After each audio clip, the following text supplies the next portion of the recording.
Maps created by Crawlywood on Far Cry 5's arcade recreated levels from the beloved Goldeneye 007 from Nintendo 64. Using only assets provided from Far Cry 5, they were able to make these levels, garnering quite a bit of attention from the gaming community. However, it also seemed that they got the attention of MGM, their rights holder to the James Bond series, issuing a takedown for those levels from the arcade.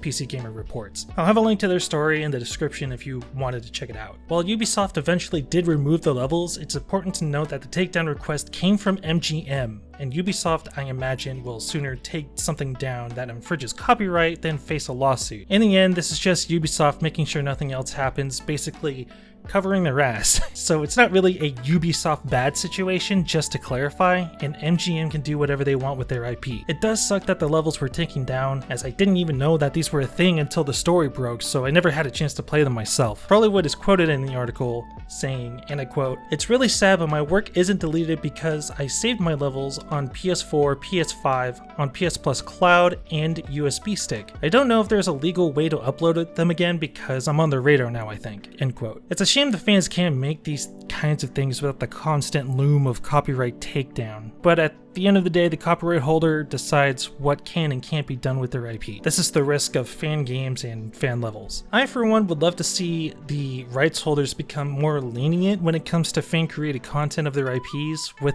the stipulation that no money is made off the project itself, just so they don't feel like they're losing money out of it, which is where I feel like a lot of these takedown notices kind of come from. I doubt this will change in the near or even distant future, but a man can dream, right? The rights holders should also understand that the fans are going to fan, basically, and make stuff related to their IP. It's going to keep happening, and as these takedowns continue, it may possibly have an adverse effect, potentially hurting the IP or brand. This is why I'm grateful like these game devs and publishers aren't constantly out to get content creators for playing, streaming, or just generally using their content in a fair use setting. One could even argue that these fan games are fair use, but it's harder to argue that when entire levels are recreated in another game. In the end, the whole situation is kind of a bummer, and I wish MGM would let Crawlywood have this one.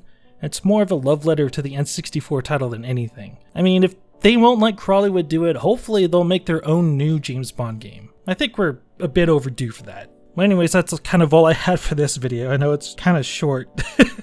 But that's all I had to say on the matter. If you liked the video, hit that like button. If you didn't, hit that dislike button so I know what to do better for next time. Hit that subscribe button and that bell to make sure you know when my next video goes live. In addition, I do stream on Twitch every now and again. That's twitch.tv/IcepickXIII. That's a 13 as a Roman numeral. So whenever I do go live on there, I don't have a schedule yet. Still trying to figure that out because doing this with the 9 to 5 is kind of crazy sometimes. But whenever I do go live, make sure you come through and hang out. Have a good time. Anyways, thanks for stopping by, and I'll catch you next time.